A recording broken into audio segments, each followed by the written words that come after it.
Apakah pakai modal sendiri atau pakai modal orang lain? Orang lain dong. Orang lain dong. Nah, itu sangat keren banget. Nah, bagaimana caranya supaya orang lain mau berbisnis dengan kita?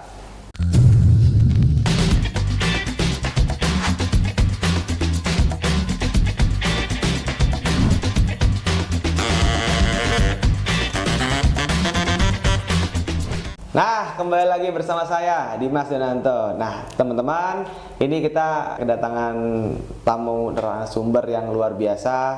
Beliau ini dulunya dari Sumatera gitu ya, terus kemudian datang ke Jakarta dan sampai nggak punya uang untuk sekolah gitu, untuk kuliah. Seorang yang luar biasa, yang ibu-ibu pengusaha gitu ya, yang mantap, luar biasa. Kita saksikan, kita dengarkan adalah Ibu Nida. Tepuk tangan dong gue, Ibu Nida. Oke, gimana Bu kabar-kabar? Alhamdulillah. Bu, saya mau tanya, Ibu tuh aktivitas apa sih sekarang? Dan dulu tuh Ibu tuh seorang apa sih? Ya kalau sekarang kayak Bapak lihat aja nih, kita ada usaha ya. Kita virtual office, sewa ruang kantor, sama konsultan. Konsultan itu kayak kita urus perizinan perusahaan, mulai dari pendirian PT sampai perizinannya. Seperti itu. Kemudian di ininya sih pasti lah ya, properti. Mantap gitu ya. Oke, sebelum kita mulai Bu, dulu Bu Nida itu bisa sampai seperti ini tuh, ceritanya dulu gimana Bu? Panjang ya? Panjang, nggak apa-apa, kita dengar ceritanya nih dulu. Panjang ya, Jadi kita bisa mendapatkan inspirasi dari tokoh luar biasa. Beliau tuh dulu ceritanya seperti apa, dari Sumatera terus pindah ke Jakarta, kerja di mana, dan kok bisa sekarang bisa membangun perusahaan yang luar biasa. Kalau dibilang dulu tuh dari awal memang kita, kalau judulnya saya bukan merantau, saya ikut orang tua. Jadi orang tua itu ngebopong saya ke Jakarta. Begitu sampai Jakarta saya sih baru lulus, kemudian pengen kuliah. Secara akademis memang saya happy lah dibilang untuk sekolah. Sampai Jakarta saya bilang, saya pengen kuliah. Orang tua, saya nggak punya uang. Gitu. Terus gimana gitu? Saya akhirnya cari solusi, ya udah saya mau kerja. Izinkan saya kerja karena saya mau kuliah. Nah, diizinkan deh. Begitu kerja, saya punya dana. Nggak dana ya, karena gajinya juga kecil banget saat itu. Aduh, kita masih... Di umur berapa waktu itu Bu? Umur anak baru lulus tuh berapa sih? 17 ya. Kebetulan waktu itu kan saya sekolahnya, kalau dulu kan masih bisa ya sekolah muda. Jadi 17 itu saya udah lulus. Sekarang saya ingat banget waktu pas lulus itu dikasih hadiah Sweet 17 itu gitar sama orang tua. Udah lulus, udah di sini posisi. Jadi saya lulus langsung ke sini. Jadi 17 tahun di usia 18 saya baru ngedaftarin diri ke kuliah, dan itu juga emang akhirnya dari dana sendiri. Karena udah kerja ya. UMR ya, ingatlah UMR tahun, aduh lama banget ya. Lama banget ya. Sekian lah, pokoknya tahun sekian. Iya. Tahunnya takut ketahuan umurnya gitu ya. Jadi tahun sekian gitu. Dulu berapa? Kurang lebih? Di bawah sejuta masih. Di bawah sejuta. 500-an kan ya? 600-an. 600.000. Tuh, udah ketahuan tuh di situ. Nggak usah titik juga udah kebaca. Nah, terus kemudian nggak cukup ya, dan itu nggak cukup. Kerjanya di mana Bu gitu Bu? Pertama kali kerja ya biasa lah, anak-anak baru lulus kita jadi SPG. Dulu masih ada Borobudur. Pasti tahu umur saya, kalau udah tahu Borobudur tuh pasti tahu umurnya. Dulu Borobudur sama Ramayana itu berseberangan di Bekasi. Nah sekarang Borobudurnya kan bankrupt ya, tinggal Ramayananya. Jadi itu akhirnya nggak cukup dananya, saya muter otak, ini harus gimana cara saya untuk ngedapetin biaya kuliah, karena saya nggak mau berhenti kuliah. Beasiswa namanya di kampus swasta, di mana yang ngebolehin. Dulu tuh susah ya untuk kuliah sambil kerja tuh, kampus nggak begitu banyak yang mau. Kalau sekarang banyak UT, kalau dulu nggak begitu banyak. Sehingga untuk cari kampus yang bisa sambil kerja itu nggak banyak. Saya beruntung waktu itu dapat satu sekolah tinggi ya, bukan kayak universitas gitu, bisa sambil kerja.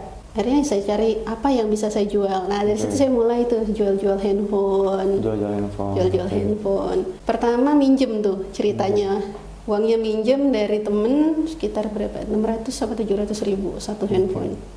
Kalau dulu kartu chip tuh masih bisa gampang dipindah, handphone ini dipindah, nggak kayak data sekarang ya. Handphone pertama saya beli 600 ribu, saya coba tawar-tawarin, saya berhasil jual 1,2. Wah, 2 kali lipat langsung. 2 kali lipat, tapi memang nggak cash ya. Nggak cash, jadi kredit dalam 6 bulan biasanya. Per 6 bulan. Lepas dari 6 bulan itu saya mulai ngerilis tuh kesusahan itu udah mulai kerilis lah. Dari yang nggak punya sama sekali, namanya gaji cuman sekian ya 600.000, tapi uang kuliah juga berapa, cukup lumayan besar saat itu uang kuliahnya. Mulai dari situ, nah per 1 minggu tuh saya udah mulai bisa ganti handphone. Sampai orang-orang berpikir ini anak kok cepet banget naiknya. Padahal dia nggak tahu sebenarnya ini bukan saya naik. Tapi karena saya jual handphone, bukan saya gonta-ganti handphone. Karena mata orang kan ngeliatnya, ih kok keren sih gonta-ganti handphone. Padahal bukan gonta-ganti handphone, dibeli orang handphone saya. Dibeli orang, Dibeli orang, itu kan uang saya berarti kan. Ya, terus. Nah awalnya dari situ. Terus nggak lama saya dapat kesempatan lagi pindah di satu perusahaan, waktu itu jadi HRD. Oh, apakah dari HRD itu sekolahnya HRD atau memang gimana? Enggak, dan itu masih kuliah, belum lulus. Oh, belum lulus. Jadi masih semester ke 1 tahun ketiga, berarti semester ke tahun ke-5. tahun ketiga 2,5 tahun, berarti semester 5 ya? Semester 5, ya. Semester 5 itu saya kerja di perusahaan, itu sudah sebagai HRD. Masih staf admin biasa. Staf admin biasa, admin. Tapi di perusahaan itu karyawannya ada 1.200. Lumayan ya, 1.200-an. Ya, keuntungan saya dengan karyawan segitu banyak, saya lihat potensinya. Oh, orangnya banyak ya. Banyak, Saya bisa ngelakuin apa dengan orang banyak ini? Saya jualan dong. Oh, jualan, waktu itu perusahaannya garment. Kalau di garment kan satu line gitu banyak ya, banyak karyawannya dan perempuan konsumtif. Saya tanya mereka butuhnya apa, maunya apa gitu. Ternyata ada yang mau baju, ada yang mau makanan, ada ini, dan saya jual semuanya. Jadi langsung ada permintaan. Ada permintaan dari mana? Kita cari peluangnya, cari dapat gitu. Langsung gitu ya. Jadi pasar udah ada nih, 1.000 orang tadi kan? Pasar udah udah ada. Tinggal permintaan apa? Kita layanin permintaan itu. Betul. Terus lanjut. Nah, enaknya di garment itu orang-orang ini nggak begitu keluar. Nggak begitu keluar, artinya nggak mengekspos dunia luar. Nah, saya yang dari dunia luar masuk, permintaannya ini yang ada di luar saya bawa. Dulu tuh nggak ada media sosial ya? Nggak ada kayak Instagram apa itu nggak? Belum. Belum, masih SMS ya? SMS itu, pager itu zaman dulu pager. Pager ya, iya. Terus berapa tahun Bu gitu? Nggak lama, itu sampai saya lulus. Kurang lebih? Itu dari situ saya pindah lagi. Jadi ada beberapa kali pindah di satu perusahaan, masih garment juga, karena saya ngincernya yang karyawannya banyak. Karena duitnya di satu ya, selain dari gaji. 2 tahun sebelum lulus, saya ada di satu perusahaan itu di Cilengsi. Cilengsi, berarti itu udah masuk semester 6 ya? Semester 6. 5, iya segitu deh. Karena saya biasa nggak lama sih di satu perusahaan. Saya keluar di situ terakhir karena wisuda. Ada 2 tahun di yang satu perusahaan itu. Nah dari wisuda. HRD juga tuh Bu? HRD, rata-rata saya HRD compliance. Kalau compliance juga kan nggak jauh dari comply ya. Dari HRD itu ya 11-12 lah. Sama, rata-rata sama itu posisinya. Terus kemudian setelah dari merasa HRD, pernah nggak namanya nggak disukain sama karyawan, terus nggak disukain juga sama atasan, itu seperti apa dulu menghadapinya? Kalau dibilang karyawan pasti paham ya ini ya. Lingkungan itu ada yang baik, ada yang toksik. Jadi kalau dibilang presentasinya banyak yang baik, ada yang toksik sih. Nggak tahu di mana perusahaan. Kalau yang saya alami ya sama dengar-dengar cerita orang sih, ceritanya banyak yang toksik. Tapi sebenarnya semua tergantung kita juga. Kalau kita mau ngebuat itu toksik, akan jadi toksik. Ilmu memberi arti namanya. Tergantung ke memberi arti kita, arti positif atau negatif. Ya kan, kalau positif ya apapun kekurangan orang lain tetap ini ada maksud baik Tuhan dan apa tanggung jawab saya kan gitu kan. Betul. Terus lanjut dulu. Tapi kalau dulu sih berpikirnya itu toksik gitu, karena belum ada ilmunya gitu. Belum tahu ilmunya. Itu toksik semua itu. Sampai akhirnya karena toksik itu saya pindah-pindah di perusahaan tuh. Yang paling lama yang mana Bu? Paling lama di yang terakhir 6 tahun. 6 tahun. Paling lama itu. Apa yang membuat Ibu bisa sampai 6 tahun itu bertahan? Capek udah ke 20. Sudah ke 20. Udah capek juga. Berarti dari tahun berapa masuk, terus kemudian keluar jadi karyawan tuh di tahun berapa Bu? 2021. Keluar dari karyawan tuh tahun 2021. Berarti berapa tuh? 2015 ya? 2015 deh. 2015 sampai 2021? Iya, 6 tahun kan ya? Oke. Enggak dong, 2015 Iya 2002 dong. ya 6 tahun, 6 tahun. 6 tahun, ya. 6 tahun. Nah, 6 2015. tahun selama Ibu jadi seorang karyawan tuh apa yang saya pelajari? Titik poinnya kenapa sih memang harus jadi karyawan dulu atau memang seperti apa? Manajemen. Oh, manajemen. Pastinya, karena kalau dibilang toksisasi tadi itu kan kita udah ngalamin dari 19 tahun terakhir. Di tahun 19 tahun terakhir. 19 tempat terakhir. Di tempat yang ke-19 itu saya ada di Senayan dan itu memang cukup luar biasa toksik yang saya pikir oke, toksik ini sebenarnya kita yang mau dilumuri toksik juga atau tidak kan gitu. Benar. Sampai akhirnya ke tempat yang terakhir tuh saya pikir ya terserah toksik itu. Sebenarnya gini, semua perusahaan ternyata banyak masalah ya. Nggak Banyak. ada yang nggak masalah. Pasti. Tergantung kita memberi arti apa, betul kan? Betul. Nah iya, jadi kadang kita mau lihat BCA bagus ya, ternyata nggak juga. Nggak. Ternyata perusahaan ini bagus ya, ternyata nggak juga, ada masalah juga gitu kan? Nggak. Ternyata sama, tergantung kita memberi arti. Betul. Saya ngebaca skill saya juga bahwa saya tuh happy dengan ketemu orang baru, negosiasi. Iya. Kemudian di dalam kantor itu dengan posisi di balik meja saya belajar manajemennya. Oke. Kalau saya gabung semua ini jadi satu, kenapa saya ada di sini? Oke. Kenapa saya nggak buat istana saya sendiri? Oke, bener juga. Gitu. Istana sendiri ya. Istana sendiri. Oke, terus kalau istana sendiri kan katanya kan memang kan nggak mudah Bu untuk membangun istana sendiri. Kenapa Ibu bisa memberanikan diri membangun Iya. istana sendiri? Kalau muda semua orang punya istana. Ya, oke. Siapa jadi rajanya? Siapa jadi? Ya. Gitu. Oke, terus apa ketika sudah keluar dari perusahaan, pertama-tama Ibu ngapain dulu sih? Apa pernah lolo pengangguran juga atau pernah ngerasain, saya habis itu bingung mau ngapain atau memang udah langsung take action saya mau jadi ini? Karena emang dari dulunya juga nggak pernah diem ya. Oke. Semua usaha dijalanin. Ya. Jatuh bangun tuh udah kenyang. Sering jatuhnya daripada bangunnya. Ya, oke. Terus sering jatuhnya daripada bangunnya. Coba bayangin. Jadi kadang orang melihat sekarang ini sukses, terus karena nggak pernah masalah. Enggak. Semua tuh punya tantangan masing-masing. Semua punya masalah masing-masing. Tapi hadapin dan nikmatin prosesnya. Ketika kita menghadapi nikmatin prosesnya, pasti ada jalannya, gitu ya. Yeah. Nah, terus abis itu Ibu berpartner dengan siapa? Ketika sudah ini, terus kemudian Ibu langsung apa sih aktivitasnya Ibu ketika sudah lulus dari karyawan? Apa aktivitas Ibu? Sebenarnya satu yang saya pegang waktu itu ada statement gini. Kalau kamu mampu, kenapa jadi panglima di satu perusahaan? Kalau kamu mampu jadi raja kecil, kenapa jadi panglima besar? Oke. Maksudnya apa gitu? Jadi panglima besar saya di satu perusahaan, saya adalah panglima besar. Tapi saya panglima. Masih panglima. Masih panglima. Saya mau belok kemana-mana tergantung raja. Raja, oke. Kalau kamu mampu, kenapa kamu nggak jadi rajanya? Meskipun raja kecil kan gitu. Oke, akhirnya saya pikir oke, ini statement yang kecil tapi luar biasa ya. Buat pengaruh hidup saya itu luar biasa. Terus saya itu suka sama lagunya Bondan. Itu benar-benar motivasi semua ya, lagu-lagunya dia itu yang saya pikir setelah kalau saya memang merasa mampu jadi raja, saya harus apa kan gitu ya pertanyaannya, saya harus seperti apa sih nyanyinya Bu? Nah, kita saksikan dulu. Saksinya apa ya? Ntar di klip ini rajanya apa? Contohnya apa gitu? Lagu Mimpi. Ya. Terus mungkin pada tahu deh, saya nggak begitu pinter nyanyi. Tapi kayak gimana? Mimpinya tuh kayak gimana? Paling satu syair yang bener-bener apa jedat gitu? Untuk apa kesempatan jika tak ambil celah? Terus untuk apa bermimpi jika tak punya aksi? Oh, oke. Nanti diklipin ini. Ya. Apa ya itu judulnya Mimpi deh kalau nggak salah. Itu Mimpi. Tapi yang pasti kalimat-kalimat di refnya itu luar biasa. Oke, saya punya kesempatan, tapi saya nggak pernah ambil celah itu. Kalaupun saya nggak punya kesempatan, ternyata kita bisa loh ciptain kesempatan kan gitu ya. Betul. Nah, terus tadi kan saya bilang kalau kita bisa jadi raja kecil, berarti kita bisa nentuin arah. Betul. Kalau saya udah jadi raja, kenapa saya bingung harus ngapain?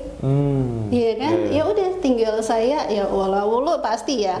Saya coba ke sana, obrol sana, obrol sini, apa yang bisa saya lakukan? Ternyata ya salah satu yang saya dapat dari pengalaman pasti ya, legal. Legal. Oh, udah mulai masuk legal nih. Legal. Apa legalnya seperti apa Bu? Nah, sekarang bisnis Ibu apa aja, legalnya seperti apa? Terus mungkin bisa teman-teman pemirsa bisa ngelihat nih apa aja sih dan bisa mendengarkan beliau ini sekarang bisnisnya apa dan di bidang usahanya apa gitu. Oke. Sebenarnya pertama sebelum keluar itu saya udah ngejalanin properti. Oke. Jual beli. Jual beli ya, masih jual beli agensi biasa lah. Jual beli yang kita dapat komisi itu masih jadi karyawan nih. Colong waktu keluar untuk briefing, ikut orang-orang, kemudian balik lagi ke kantor kerja. Terus begitu keluar, saya pikir kalau saya ngejalanin profesi ini, saya nggak ada income pasti. Sedangkan perut butuh diisi. Betul. Iya kan? Logika tanpa logistik nggak jalan. Oke, ya terus. Kan? Saya butuh income yang pasti karena perut saya harus diisi. Iya kan? Ya udah, saya harus apa? Kemampuan saya cuma bisa di legalitas. Tapi saya nggak punya link. Saya mau jual ke siapa pendirian PT, sedangkan circle saya adalah karyawan. Siapa yang mau bikin PT? Untuk meyakinkan mereka untuk jadi pengusaha juga masih butuh waktu. Perut nggak bisa nunggu ya. Gitu. Nggak tahu gimana ceritanya, saya ketemu jalan di ruko ini. Kita kerjasama akhirnya. Sama orang gitu ya? Sama orang. Itu yang kenal dari berapa tahun yang lalu atau memang gimana? Kenal sama orang tersebut? Waktu properti, waktu saya masih jadi karyawan itu sempat sama dia itu ngejualin asetnya. Oh, bareng-bareng? Asetnya dia. Asetnya dia. Ini ceritanya waktu itu ngebantuin asetnya dia untuk jualin? Betul, asetnya kan bermasalah saat itu. Aset yayasan, hak pakai yang nggak bisa dijual, tapi saya bisa jual. Wah, keren. Sampai orang-orang kok bisa dijual hak pakai loh, itu yayasan loh. Yayasan asetnya punya negara. Betul. Tapi saya bisa jual ke perorangan, akhirnya jadi SHM. Itu jadi satu note kesuksesan saya di mata mereka dan di mata saya sendiri pastinya gitu kan. Di situ saya coba tawarkan untuk melakukan bisnis ini dan ini dan terjadilah kita ada di sini sekarang. Jadi ini saya sewa. Saya buat pendirian PT-nya di sini, kita juga sewakan VO di sini karena kan di Jakarta nggak bisa di rumah ya untuk bangun PT itu pendirian PT alamatnya harus di zonasi perkantoran. Akhirnya di sini kita buat bisnisnya. Terus kemudian zona bisnisnya, nah itu sistem kerjanya seperti apa Bu? Dalam arti sistem Rona bisnisnya seperti apa dan sudah pernah ngelakuin apa saja sih? Deal-dealannya berapa kira-kira untuk deal-dealannya itu seperti apa? Yang tadi kan saya nggak punya link nih, karena linknya circle-nya karyawan ya. Karyawan semua, Karyawan semua. Ternyata circle dan link itu kita bisa bikin. Circle dan link bisa bikin, Dengan cara apa Bu? Ya kitanya gerak ya. Kitanya gerak dan cara kita kan masing-masing. Apakah kita nanti punya temen terus kita akan masuk komunitas ataukah dengan kita beriklan, itu kan cara kita masing-masing. Dan saya memang ngejalanin itu semua, bolak-balik, pontang-panting, nggak kenal hari, nggak kenal jam, semua jam adalah jam kerja, kan gitu.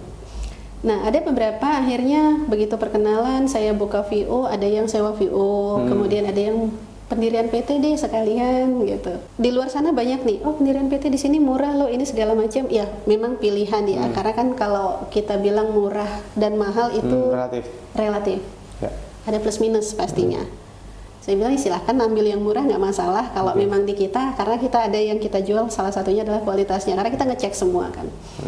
Terus kita juga kayak pendirian, selain pendirian PT, yayasan, kita juga ada urus perpajakan, terus BPOM, SBU ya, kalau konstruksi ada izin-izin lanjutan SBU, merek, halal gitu. Kita kerjasama dengan siapa Bu? Notaris kah atau memang gimana? Kalau pendirian PT, karena saya bukan profesinya notaris pasti ya. Kerjasama sama notaris gitu ya? Untuk PT ya. Untuk PT. Tapi untuk perizinan kita sendiri. Kita sendiri. Jalan sendiri. Karena kan basically saya HR ya. Jadi paham legalitas ke belakang itu, tarik benang merahnya saya paham. Ini kemana dan ini kemana. Ibu tuh introvert atau extrovert sih sebenarnya Bu? Kalau saya sih nilai diri sendiri ekstro ya. Ekstro. Kenapa Ibu ekstro? Ngerasa apa gitu? Apakah sudah tes Steven gitu kah atau memang kira-kira aja sih. Kira-kira. Jadi kayak lebih seneng lebih ngerasa kayak, jadi saya tuh marketing loh gitu. Saya tuh lebih seneng ketemu orang, ngobrol sama orang, dealing dengan orang daripada saya harus di belakang meja. daripada saya harus nutup pintu saya sendiri gitu. Tapi kalau di rumah saya introvert. Karena nggak begitu suka dengan ini ya, keliling nongkrong ini segala macam, nggak begitu suka. Bu, pencapaian apa yang Ibu lakukan di bisnis properti? Ini udah masuk nih. Pencapaian apa aja yang sudah dari awalnya seperti apa? Dari awal sampai yang terakhir itu pencapaian apa saja sih yang Ibu dapatkan di dalam dunia bisnis properti? Properti ini amazing ya, saya bilang amazing banget. Dulu pertama kali handle properti, saya nggak nyangka saya bisa melakukan penjualan yang tidak mungkin dilakukan gitu. Mungkin bisa dilakukan tapi hanya sebagian kecil orang. Ternyata dengan seperti itu saya bisa lakukan. Saya pikir kalau memang rumah bermasalah ini bisa saya jual dan hasilnya lebih besar daripada saya komisi, ini rumah bermasalah. Berarti saya coba cari rumah bermasalah yang lain. Ya, artinya masalah itu sama dengan tambahan uang yang besar. Masalah tambahan uang yang besar. Nah, pelajaran apa yang dipelajari di ternak properti? Wah, ya si masalah tadi. Yang Ibu harus wah ini pelajaran ternak properti nih ya. Betul. Apa Bu pelajarannya? Ayo. Ya si masalah tadi ya. Artinya gini ya, kalau mau berbisnis jangan nanggung-nanggung deh. Jangan nanggung-nanggung artinya kalau memang kita transaksi komisi 2,5%, anggap 1 miliar adalah 25 juta, ya 2,5% ya, kurang ya. Kalau itu pun dibagi kantor, kalau misalnya pakai agen properti, betul. Bagi kantor, bagi dua, terus dibagi lagi, kobrok lagi ya. Listing sama selling, waduh, tobat gitu ya. Nah, dulu saya memang ikut kantor, tapi saya nggak pernah closing di kantor itu. Nggak tahu ya, mungkin karena rezekinya. Closing pas saya keluar, harusnya kita dapat komisi 2,5%, ternyata saya bisa olah lebih dari itu. Ternyata bisa. Ternyata bisa. Oke. Ini kalau saya dapat kasus masalah gini. Tapi gimana caranya saya dapat lagi ya? Kalau kita nunggu, kapan dapatnya? Akhirnya saya cari. Saya cari masalahnya. Waktu itu pertama-tama beli ruko. Ruko ini saya beli lelang. Beli lelang. Lelang. Setengah harga pasar ya. Setengah harga pasar. Nah, jelas ya, setengah. Itu kondisinya kosong atau memang gimana dulunya? Kosong, hancur sih. Boleh tahu nggak harga pasaran berapa? Kita beli dulu berapa? Belinya? Harga pasar 5 miliaran ya. 5 miliar. Kita beli setengahnya. Oh, cuman 2-an gitu ya, 2,5 atau 2M. Bahkan kurang. Keren banget tuh, coba di bawah 2M. Nah, tobat. Di bawah 2,5. Di bawah 2,5. Oke, di bawah 2,5M berarti lebih, ya benar, di bawah 2,5 berarti lebih kurang dari 50%. Iya. Karena kan 5M ke atas. 5M ke atas. Oke. Itu dapatnya memang dari lelang. Dapat info dari lelang sebenarnya? Atau memang dari mana? Dari rekan, teman, apa segala macam? Enggak, itu saya terakhir dapat dari iklan ya. Iklan. Tapi memang udah nyarinya kemana-mana. Udah nyari ke semua tempat. Saya dapat dari iklan, saya kontak. Oh menarik nih. Saya coba negosiasi, deal, dan kita dimenangkan. Mantap. Tahun berapa Bu? 2021. Oh 2021 ini apa ya? April, Maret lah. Februari, Maret gitu. Mau tanya Bu, apakah pakai modal sendiri atau pakai modal orang lain? Orang lain dong. Nah, itu sangat keren banget. Nah, bagaimana caranya supaya orang lain mau berbisnis dengan kita? Itu tadi ya, hasil dari tempahan sebelumnya, kita memang benar-benar harus bisa negosiasi. Yang namanya keberatan, kita tetap harus bisa handling objection. Nah, bagaimana cara kita menghandling semua objection yang ada dari mereka, yaitu itu dibilang ilmunya nggak bisa instan ya. Nggak bisa instan ya. Ada apa ya? Ada historinya juga. Terus kemudian ada track record lah bahasanya gitu. Nah, kira-kira Bu, tips buat ibu yang pernah ibu merasakan pakai buat orang lain, bagaimana sih mendapatkan properti tanpa modal sendiri? Cari. Apa yang sudah kalian? Ya, cari dengan cara apa? Dengan kita pendekatan sama misalnya orang. Nah, dengan cara apa itu biar orang mau sama kita? Apa yang harus dilakukan? Ini berat ya. Harus dilakukan itu. Ini pertanyaannya berat ya.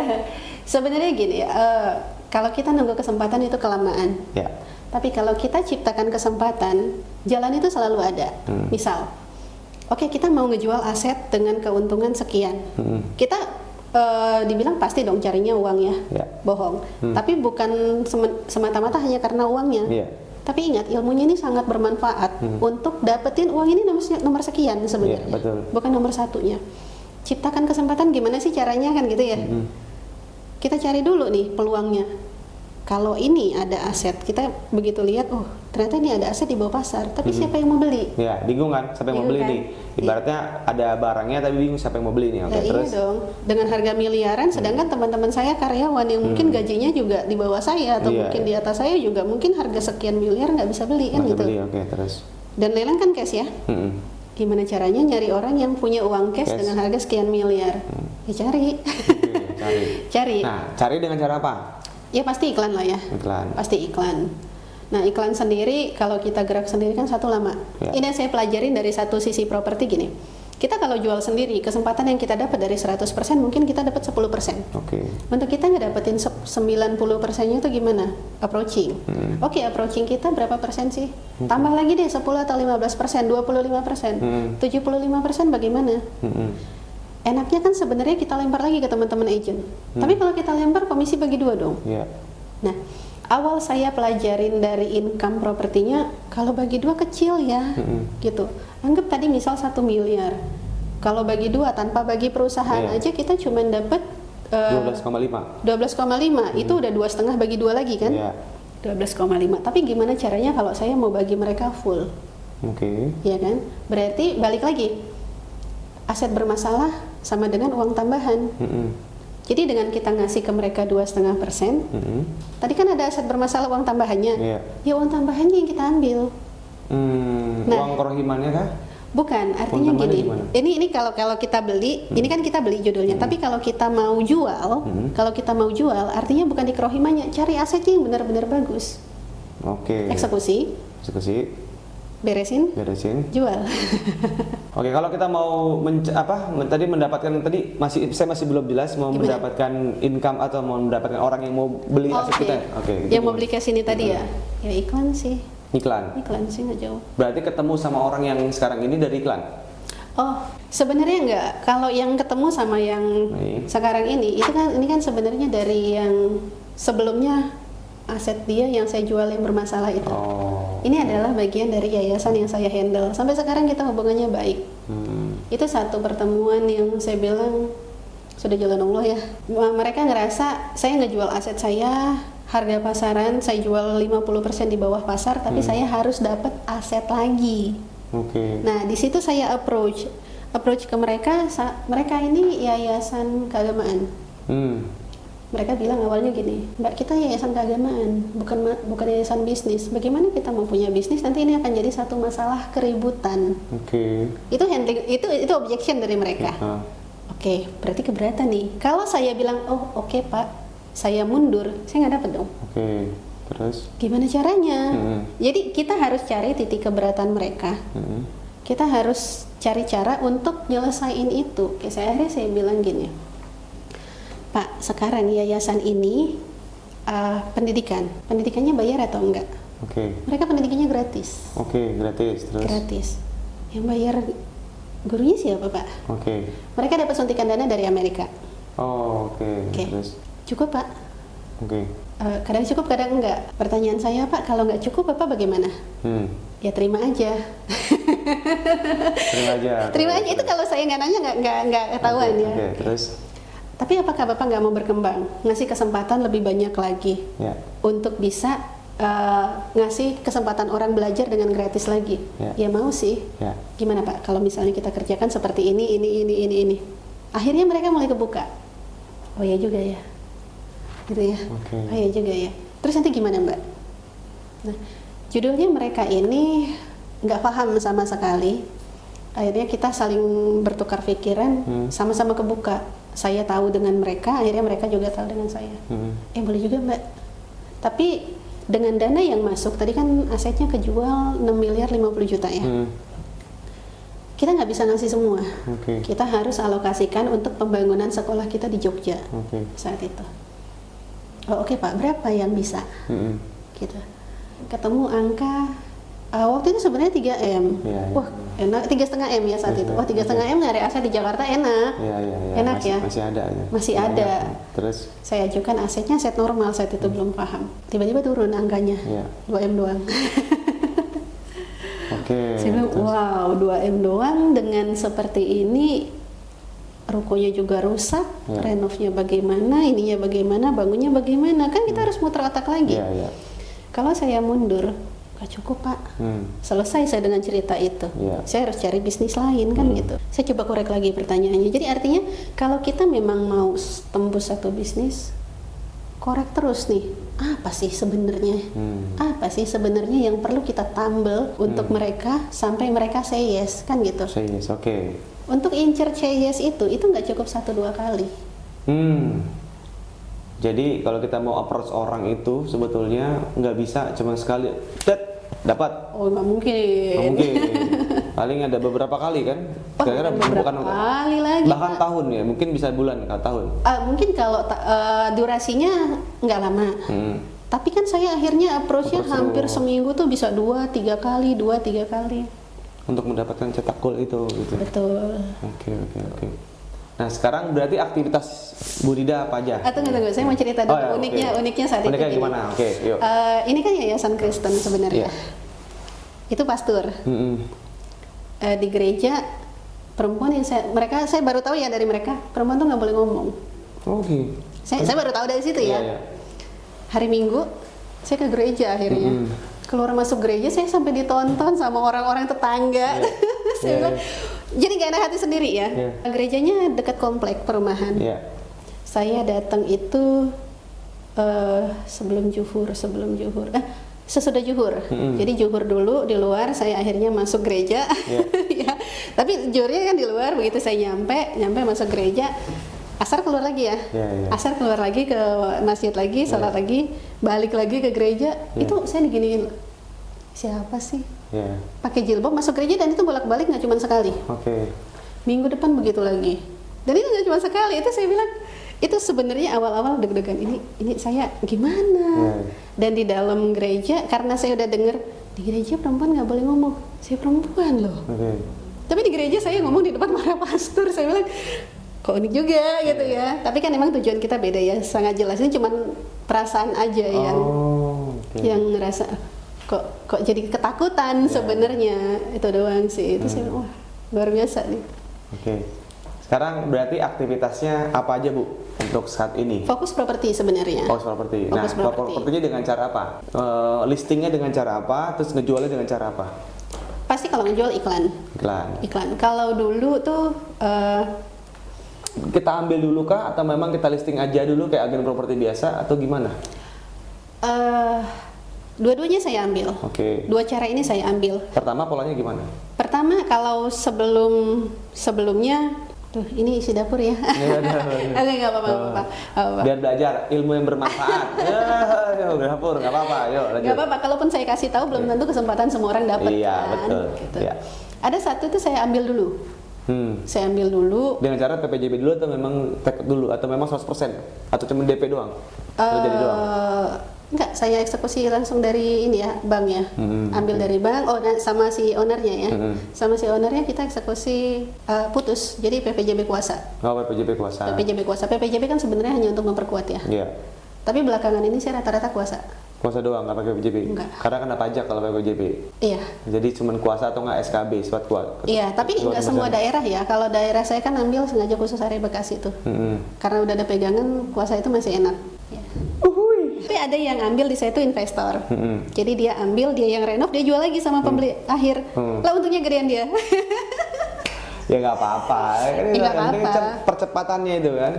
Bu, sambil terakhir nih, kira-kira kisah sukses seorang ibu yang bisa dapat pelajaran buat teman-teman di sini. Kira-kira apa aja sih pesan-pesan buat teman-teman apalagi komunitas ternak properti ini? Pesannya apa sih Bu, kisah sukses dari ibu, seorang ibu? Pesannya apa ya? Kalau dibilang sukses banget masih ini ya, masih belum ya, masih greentis juga. Tapi yang pasti kalau kita mau ngejalanin, semua pasti aja jalannya. Kalau kita ngerasa, oke, saya rasa ini saya nggak begitu mampu, ya udah, Jadi kalau kita ngelimit diri kita sendiri, selesai sampai di situ. Ada iklan ya yang bilang break your limit. Break through your limit. Break your limit. Jadi break your limit. Push your limit.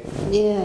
Jadi push your limit. Yeah. Terus kemudian kalaupun misalkan saya sebagai anak ibu misalkan atau sebagai orang biasa lah, pesan yang paling mujarab yang ceder 1, 2, 3, apa yang harus dilakukan oleh seorang tersebut?